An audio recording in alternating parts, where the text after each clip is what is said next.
또 어떤 사람이 타국에 갈 때 그 종들을 불러 자기 소유를 맡김과 같으니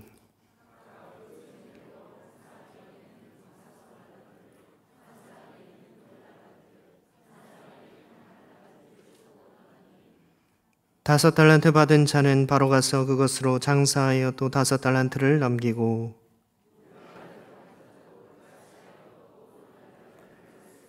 한 달란트 받은 자는 가서 땅을 파고 그 주인의 돈을 감추어 두었더니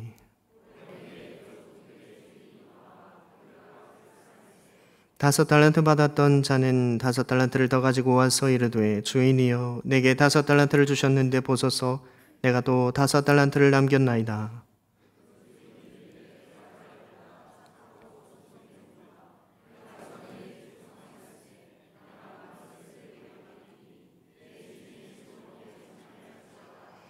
두 달란트 받았던 자도 와서 이르되 주인이여 내게 두 달란트를 주셨는데 보소서 내가 또 두 달란트를 남겼나이다.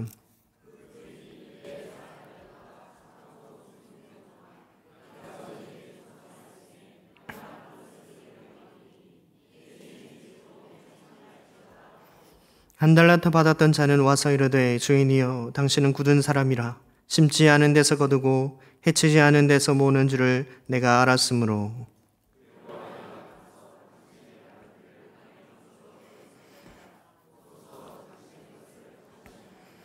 그 주인이 대답하여 이르되 악하고 게으른 종아 나는 심지 않은 데서 거두고 해치지 않은 데서 모는 줄로 내가 알았느냐.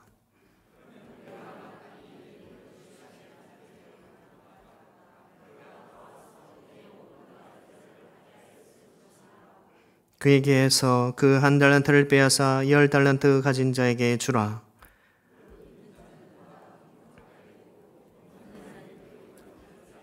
함께 읽겠습니다.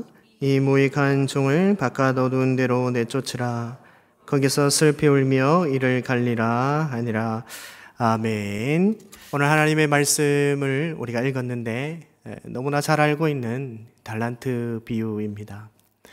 우리가 흔히 달란트 비유하면 어떻게 해석을 하고 또 이해를 합니까? 보통 우리는 하나님께서 우리 모두에게 재능을 주셨다. 그래서 그 재능으로 우리 열심히 일을 해서 이제 많은 것을 남기는 종이 되라. 그래야 칭찬을 들을 수 있다. 이렇게 적용을 하고 해석을 합니다. 하나님이 우리에게 재능을 주셨다. 그 재능을 사용하여 주의 일을 해야 된다. 그 말 자체는 틀린 것이 아닙니다.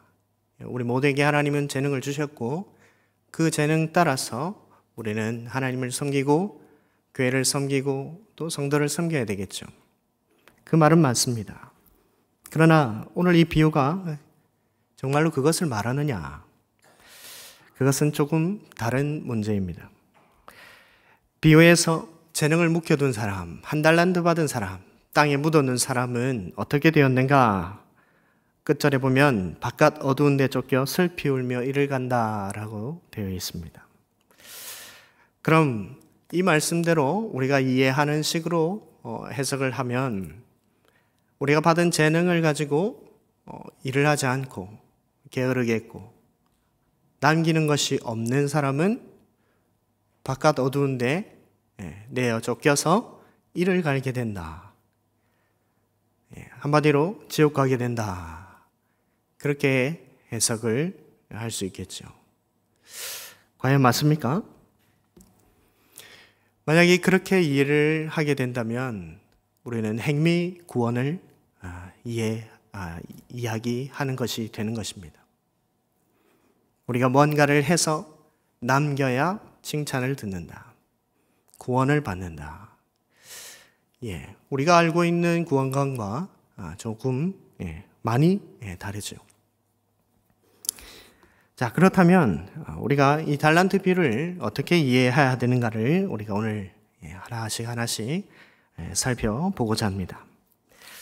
첫 번째는 이 달란트 비유를 언제 주셨는가를 생각해 봐야 합니다. 언제 주셨는가? 우리가 읽은 부분은 마태복음 25장이죠. 24장을 보면 예수님께서 감람산 위에 앉으셨고 거기서 강화를 하십니다. 그래서 이것을 감람산 강화다라고 얘기를 합니다. 강화, 말씀이죠. 담론 이런 뜻인데, 감람산에서 무엇을 말씀하셨는가? 예루살렘 성을 보면서 이 성이 무너지리라, 이 세대가 가기 전에 이 일이 이루어지리라 하며 많은 일이 있을 거라고 이야기를 해주십니다. 그 말은 무엇이냐 하면, 성전이 언약의 완결인데, 그것이 이 옛 언약의 체제와 옛 언약의 세상, 그리고 그림자 예표였던 모든 것들이 다 무너지게 될 것이다 라는 것을 말씀하고 있는 것입니다. 그리고 그것으로 인해서 이제 비유로 세 가지를 말씀하시는데, 그것이 마태복음 25장입니다. 여러분, 감람산 강화는 세상의 끝, 우리가 살고 있는 이 시간의 종말을 예언한 말씀이 아닙니다. 그것은 그냥 예수님께서 그 당시에 심판하실 옛 언약, 그리고 옛 언약 세상에 대한 끝에 대한 예언이지, 예수님의 재림을 얘기하는 것이 아니다라는 것입니다. 이것은 다 설명드릴 수가 없고, 이 옛 언약이 끝나고 이제 새 언약이 다시 오는데, 이 새 언약은 이 복음입니다. 이 복음이 우리에게 왔는데, 그 복음에 대해서 우리가 어떻게 반응을 보여야 하고, 그 복음에 대해서 우리가 어떤 자세를 가져야 되는가를 말씀하시는 것이 바로 이 세 가지 비유입니다. 이 세 가지 비유는 뭐냐? 열처녀 비유, 그리고 달란트 비유, 세 번째가 양과 염소의 비유입니다. 자, 이러한 문맥 속에서 우리가 이 예수님의 이 달란트 비유를 하고 계신다라는 것을 우리가 먼저 알고 있어야 합니다. 자, 이 비유에서 주인이 나오죠. 주인은 누구일까요? 주인은 당연히 예수님이죠. 하나님이기도 합니다. 주인이 멀리 갔다 돌아온다 그래 되어 있죠. 그래서 다시 돌아온다라는 말 때문에 재림, 다시 돌아옴, 재림, 이렇게 바로 보시면 안 된다라는 거죠. 1차적으로는 이 옛 언약의 세상을 끝내시기 위해서 옛 언약의 그림자 예표들을 다 끝내기 위해 다시 오시는 것을 말한다라는 것입니다.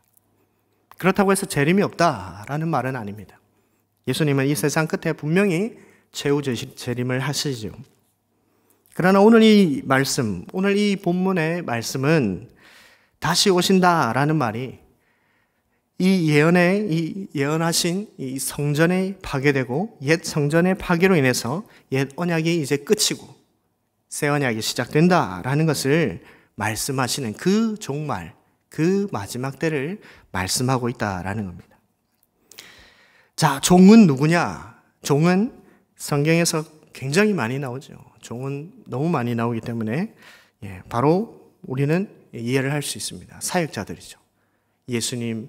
하나님이 보내신 선지자들, 제사장들, 그리고 그러한 사역자들이 종이다라고 할 수 있습니다. 그러니까 이 옛 언약의 종들은 누구냐 하면, 이 종들은 말씀을 맡은 자들, 그 당시에 서기관들, 그리고 제사장, 사두개인, 바리새인들이죠. 새 언약에 있어서 종들은 누구냐? 바로 예수님의 제자들입니다. 그래서 이 비유 안에는 그 종들이 섞여 있는 것이죠.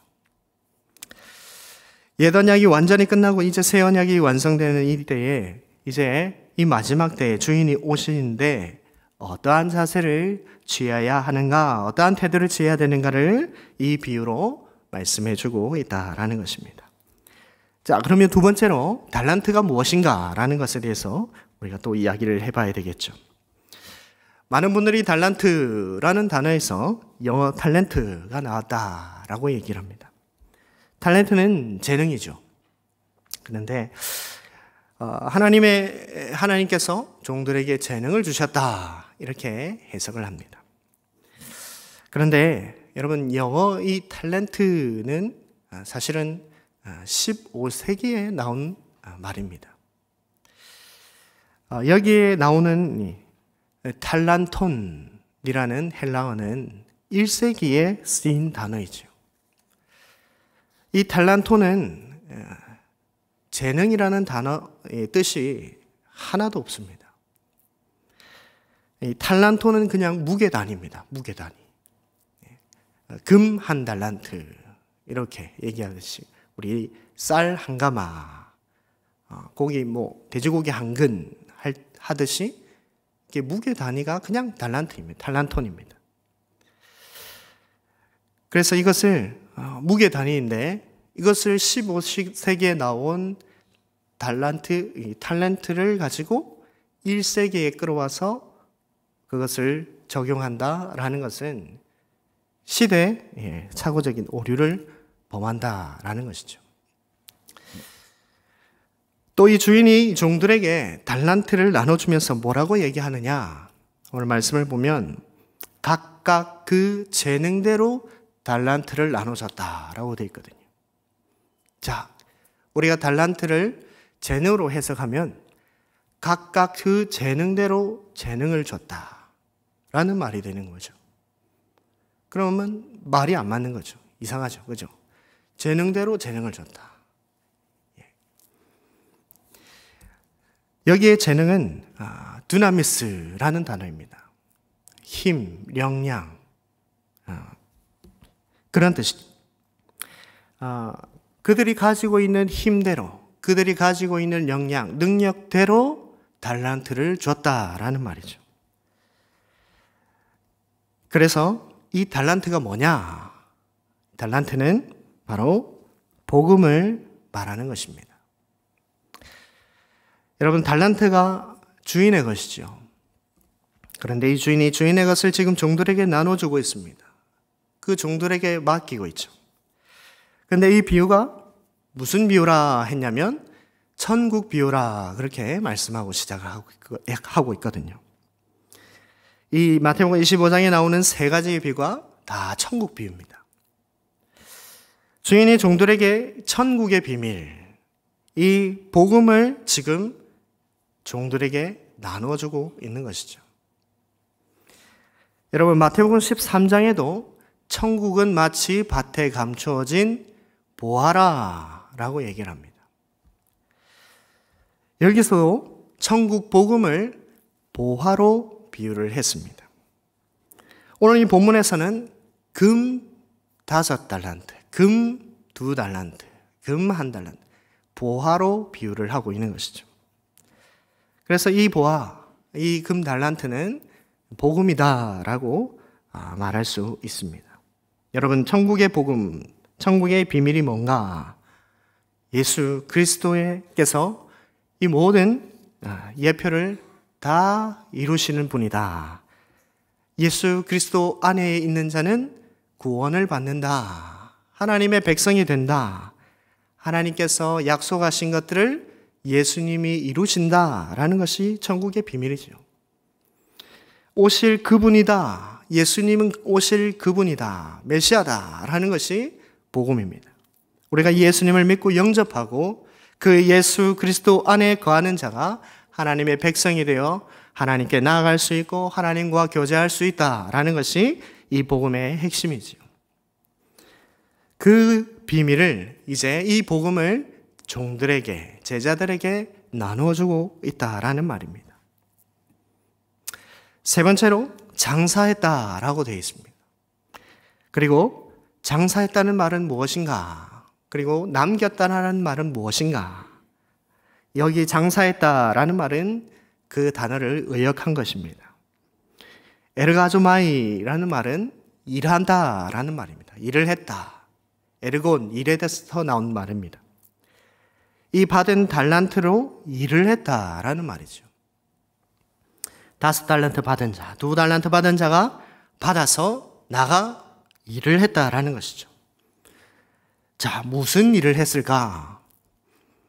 천국 복음을 전파했다라는 말입니다. 그런데 왜 어떤 사람에게는 5달란트를 주고 왜 어떤 사람들에게는 2달란트를 줬는가?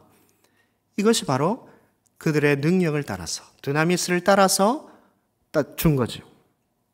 그들이 할 수 있는 만큼, 그들의 힘대로, 그들의 재능과 역량을 따라서 그들의 분량대로 복음을 나누어 준 겁니다. 일을 할 수 있도록 맡기셨다라는 것이죠. 자, 예를 들어서 바울과 같은 사람은 5달란트 받은 사람이라 말할 수 있겠죠. 1차, 2차, 3차 그의 평생 모든 인생을 복음 전하는 일에 그렇게 헌신하였습니다. 나가서 장사하고 일을 한 것이죠. 바울만큼은 아니지만 그들에게 주신 힘을 따라서 복음을 위해 일한 제자들이 많이 있습니다. 그들이 다 달란트를 가지고 일한 사람들이지요. 남겼다라는 말은 무슨 말인가? 천국 복음이 확장되었다라는 말입니다. 바울은 많이 남겼다고 할 수 있겠죠. 바울을 통해서 얼마나 많은 사람들이 주님께로 돌아오고 교회가 또 많이 세워졌습니까? 여러분, 마태복음 13장에 천국에 대한 비유인데 그 비유의 핵심이 뭐냐? 보면 확장된다라는 거죠. 겨자씨 하나는 아주 작은 씨지만 밭에 심으면 그것이 나무가 된다라는 것이죠. 천국은 마치 누룩과 같은데 가루 서말 속에 그 작은 누룩을 넣으면 전부가 부풀리게 된다. 천국 복음이 확장된다라는 것을 말하고 있습니다. 옥토에 떨어진 씨앗이 30배, 60배, 100배가 된다, 결실한다라는 말도 천국의 확장성을 말하고 있는 것입니다. 남겼다라는 말은 천국 복음이 전파되어서 그것이 점점 확장된다, 하나님 나라가 확장된다라는 말을 하고 있는 것입니다. 네 번째로, 한 달란트 받은 자의 잘못이 무엇인가? 한 달란트 받은 종의 잘못은 무엇일까? 이 한 달란트 받은 종은 천국 복음을 받았음에도 불구하고 그것을 거부하고 있는 자이죠. 천국 복음을 듣기는 들었습니다. 들었는데 그것을 전혀 깨닫지 못하고 그것을 거절한 자입니다. 마치 씨가 땅에 떨어졌는데 어디에 떨어졌는가? 길가와 돌짝 그리고 가시덤불에 떨어진 자와 같다라는 것이죠. 그래서 그 씨가 결실하지 못하고 썩어져 버렸다는 거죠. 그 말이죠. 마찬가지로 이 사람은 천국 복음을 땅에 파묻고 그것을 사장시키고 있다라는 말입니다. 여러분, 땅에 묻힌 보화를 발견하고 가서 자기의 모든 재산을 다 팔아 그 밭을 사는 사람이 있는가? 반면에 천국 복음을 받았음에도 불구하고 이게 뭐야? 그것을 거절하고 거부하고 땅에 파묻는 사람들이 있다라는 것입니다. 그게 오늘 바로 한 달란트 받은 자이라는 것이죠. 받았다라고 표현은 되어 있지만 사실은 그 달란트를 거부하고 있다라는 것입니다. 이 귀찮은 걸, 이 쓸데없는 것을 왜 나에게 주는가? 이 무거운 짐을 왜 나에게 맡기느냐? 한 달란트가 34kg 정도 되거든요. 그것이 나에게 무거운 짐이다, 그렇게 여기고 땅에 파묻어 버린 것이죠. 달란트를 거절하고 있고 거부하고 있는 것입니다. 그래서 이 종은 복음의 가치를 전혀 깨닫지 못하고 있는 것이죠. 여러분, 옛 언약에 속했던 종들이 그랬습니다. 옛 언약에 속했던 종들은 복음을 다 들었어요. 예수님을 만났고 예수님의 말씀을 직접 귀로 들었습니다. 그런데 예수님을 거부했죠. 그의 말씀을 거부했습니다. 그들의 전통과 그들의 유전을 따라서 그 진리를 다 땅에 파묻어 버렸습니다. 예표와 실체의 관계를 깨닫지 못했던 것이죠. 구약에서 오겠다고 약속하신 그분이 오셨음에도 불구하고 그 예수 그리스도를 알아보지 못하고 그분을 거부하고 결국에는 십자가에 못 박아 죽여버리죠. 천국 복음을 이해하지 못하니까, 깨닫지 못하니까, 받아들이지 못하니까 주인을 또 오해하게 됩니다. 오늘 보니까 주인을 어떤 자라고 얘기하는가? 한 달란트 받은 자가 당신은 굳은 사람이라 이야기하죠. 굳었다라는 말은 인정머리가 없고 엄격한 사람이다라는 말입니다. 주인은 인정머리 없고 엄격한 사람, 거기까지는 그렇다 치더라도 그 다음에 이렇게 이야기합니다. 심지도 않고 거두려고 하는 사람이다. 해치지도 않고 착취하려는 사람이다 라고 말하는 것입니다. 아무것도 주지 않고 소득을 착취하는 사람이다, 빼앗아가는 사람이다 라고 그의 면전에 대고 말하고 있는 것이죠. 이 사람이 아마 주인에 대해서 굉장히 불만과 불평이 많았던 것 같습니다. 달란트를 전혀 이해하지 못하기 때문에 지금 이 주인에 대해 오해도 하고 있는 것이죠. 복음에 대해서 제대로 깨닫지 못하고 있기 때문에 하나님에 대해서 오해를 하는 것입니다. 하나님에 대해서 오해하는 사람들이 얼마나 많이 있습니까, 세상에. 예수님이 우리의 모든 죄를 다 담당하시고 십자가에서 죽어주셨는데, 그것이 나를 위해서 죽어주셨는데 그것을 전혀 나와 상관없는 일로 치부해버립니다. 자기 아들을 내어주시기까지 우리를 위해서 그렇게 은혜를 베푸신 그 하나님이 어떻게 굳은 분이 될 수가 있습니까? 말로 표현할 수 없는 사랑의 하나님이시죠. 지극한 하나님, 은혜의 하나님이신 줄 우리는 믿어야 합니다. 그러면 한 달란트 받은 종의 잘못이 뭐냐? 바로 그는 이 달란트의 가치를 모른다라는 것입니다. 이 복음을 깨닫지 못하고 이 복음을 거부했다라는 것이죠. 그래서 하나님을 오해하고 하나님을 악한 자라 비방하고 예수님을 사랑하지 못하는 자가 되었다라는 것입니다.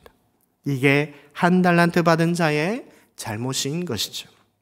그러니까 이 주인의 일에는 전혀 관심이 없는 것입니다.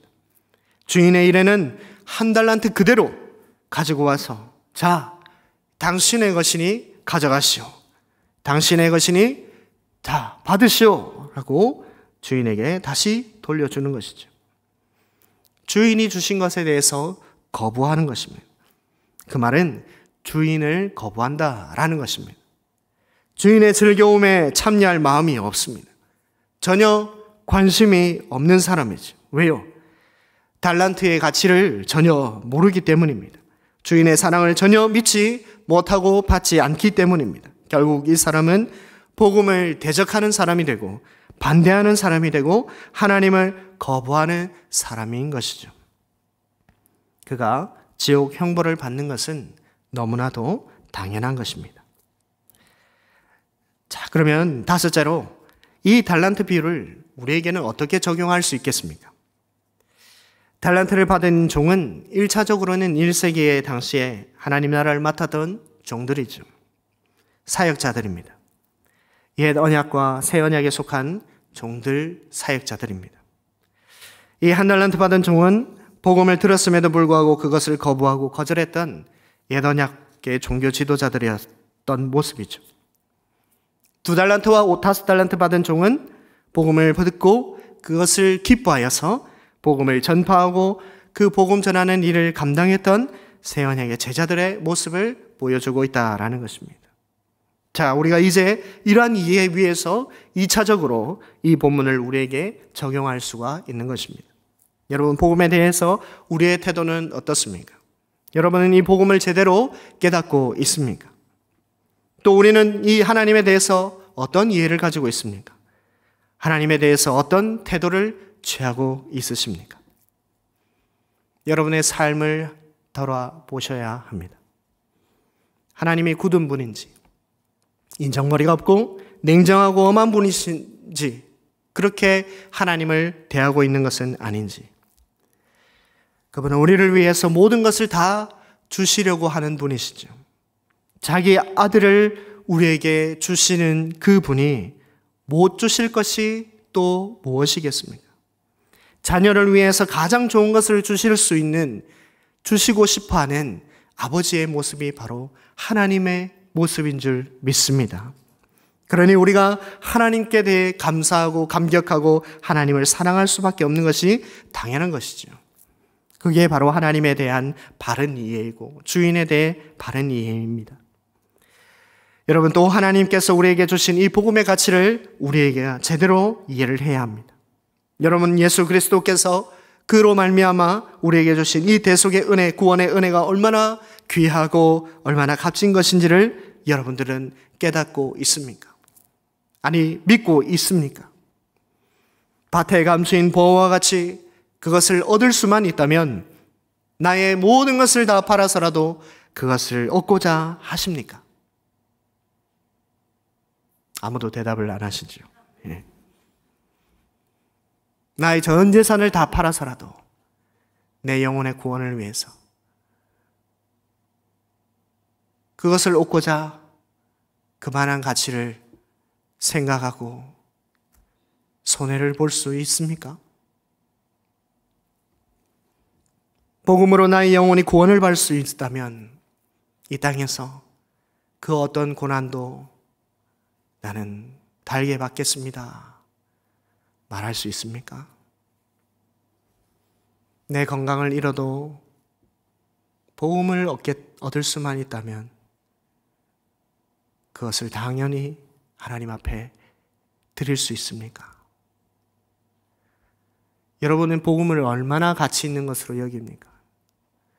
여러분에게 복음은 얼마나 귀한 것입니까? 이 복음을 위해서 나는 어떤 대가를 치를 수 있습니까? 자기의 아들을 주시기까지 우리를 위해서 그 복음을 전해주신 그 주인. 내게 있는 것 중에 제일 귀한 게 생명이겠죠.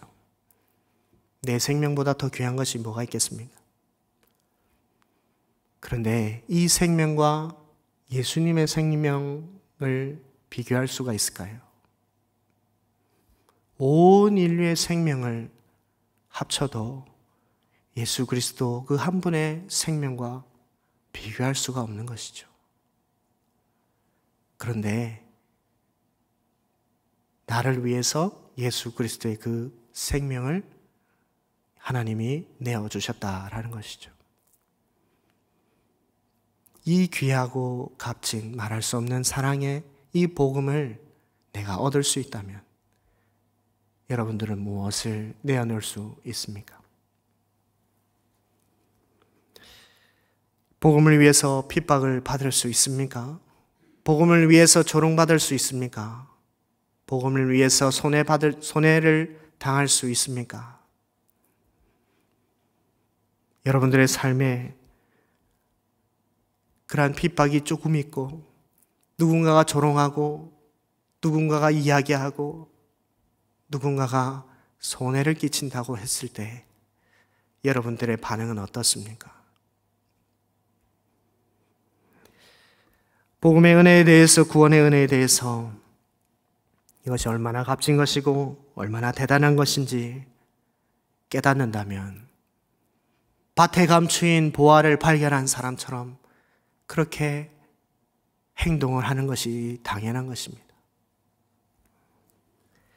우리는 하나님과 전혀 상관없는 사람들이었어요. 복음과 전혀 상관없는 사람들이었습니다.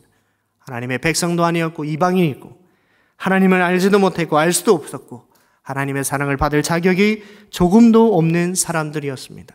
그런데 하나님은 아무 이유 없이 우리를 택하시고 우리를 사랑하시고 아무 대가 없이 우리에게 예수 그리스도를 내어주시고 그 안에서 예수님과 연합하여 하나님의 백성으로 만들어 주셨다라는 것입니다. 여러분, 이 구원의 은혜를 제대로 이해를 하고 있다면 우리의 삶은 달라져야 맞습니다. 나는 더 값지고 귀한 것이 내 안에 있기 때문에 세상에 있는 것에 미련을 두지 않고 세상에 있는 것을 얻고자 그렇게 아둥바둥 살지를 않을 것입니다. 더 귀한 것을 위해서 달려나가야 되겠죠. 더 귀한 것을 얻기 위해서 그것을 위해 노력하고 애쓰겠죠. 그러한 삶이 되어야 정상적인 것입니다. 더 귀한 것이 있는데 덜 귀한 것을 얻고자 노력하는 것은 말이 맞지 않는 것이죠.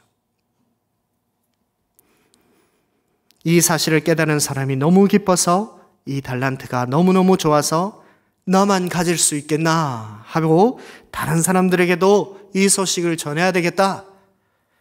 그 마음으로 가서 오늘 비유에 보면 5 달란트 받은 자가 그것을 받은 즉시 바로 가서 장사를 했다, 일을 했다라고 되어 있습니다. 지체할 수가 없었던 것이죠. 기다릴 수가 없었던 것입니다. 모든 좋은 것을 내가 사랑하는 그 사람들에게 나눠주고 싶은 그 마음이 가득했던 것이죠. 그래서 이 좋은 달란트를 세상에 드러내고 나누어주고 살아야 되겠다. 그래서 영혼을 구원해야 되겠다. 그 마음으로 가득 찼던 것입니다. 이 일에 기쁘게 헌신하기를 원하게 되고 복음을 위한 삶을 살기를 원하게 되고 복음의 우선순위를 둔 삶을 살기를 소원하게 되는 것이죠. 부담스럽고 이 무거운 짐을, 이 사명을 다른 사람에게 좀 주지 왜 나한테 줘가지고 이 고생을, 이 힘든 일을 하게 하나? 혹시 그런 분 계십니까? 구원의 이 달란트의 가치를 아직 깨닫지 못하고 있다라는 것입니다. 이 복음의 가치를 알지 못하고 땅에 파묻고 있다라는 것입니다. 예수님의 제자들이 달란트로 인해서 그 교회를 세웠죠. 세원양 이 종들, 이 제자들이 받은 달란트 복음을 가지고 열심히 일을 해서 세원에게 이 교회들을 세웠습니다. 이제 우리도 이 사도들이 전해준 이 복음을 바르게 받고 바르게 이해하고 그 복음을 전수해야 될 사명을 우리에게 주신 줄 믿습니다. 그런 의미에서 우리도 다 달란트를 받은 자들입니다. 우리의 디나미스를 따라서, 우리의 힘을 따라서, 우리의 능력을 따라서, 역량을 따라서 우리에게 복음을 맡겨주셨습니다. 우리가 할 수 있는 일이 크든 작든, 우리가 할 수 있는 일이 많든 적든 복음을 위해서 우리는 이제 살아가야 합니다. 복음의 우선순위를 두고 우리는 살아가야 합니다. 이 복음으로 교회를 세우는 일에 우리는 헌신되어야 합니다. 교회가 온 세상에 확장되는 이 일을 위해서 우리가 애써야 된다. 그것이 바로 복음을 아는 자로서의 삶이고 복음이 얼마나 귀하고 가치 있는 것인지를 깨달은 자의 삶인 것입니다. 여러분, 이번 주가 행복나눔 축제가 있죠.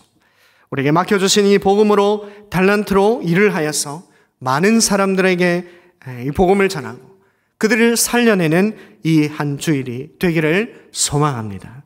하나님이 나에게 주신 힘을 따라서 또 하나님이 주신 기회를 따라서 복음을 위해, 교회를 위해, 하나님 나라를 위해, 이 나라의 확장을 위해서 헌신하고 일하는 착하고 충성된 종들이 다 되시기를 간절히 바랍니다. 그래서 하나님 앞에 설 때에 하나님께서 내가 준 것을 잘 받아서 그것으로 잘 많이 남겼구나. 정말 고생했다. 착하고 충성되다. 그렇게 칭찬받고 인정받는 종들이 다 되시기를 바랍니다. 마지막으로 성경 한 구절 읽고 설교를 마치고자 합니다. 디모데후서 4장 8절입니다. 이제 후로는 나를 위하여 의의 면류관이 예비되었으므로 주 곧 의로우신 재판장이 그날에 내게 주실 것이며 내게만 아니라 주의 나타나심을 사모하는 모든 자에게도니라. 아멘. 복음을 위해 살아간 성도들에게 의의 면류관이 예비되었음을 믿으시기를 바랍니다. 그날의 마지막 날에 주님 앞에 서는 그날에 사도 바울뿐만 아니라 주의 나타나심을 사모하는 모든 자에게, 주의 오심을 기다리며 복음 들고 열심히 일하는 자들 모두에게 그 의의 면류관을 주실 줄 믿습니다. 주님 앞에 부끄럽지 않도록 이번 행복나눔 축제의 영혼을 살리는 이 일에 나의 두나미스를 사용하여 나에게 주신 달란트를, 이 복음을 많이 나누어 줄 수 있는 우리 모든 민족교회 성도님들 다 되시기를 주님의 이름으로 축원합니다.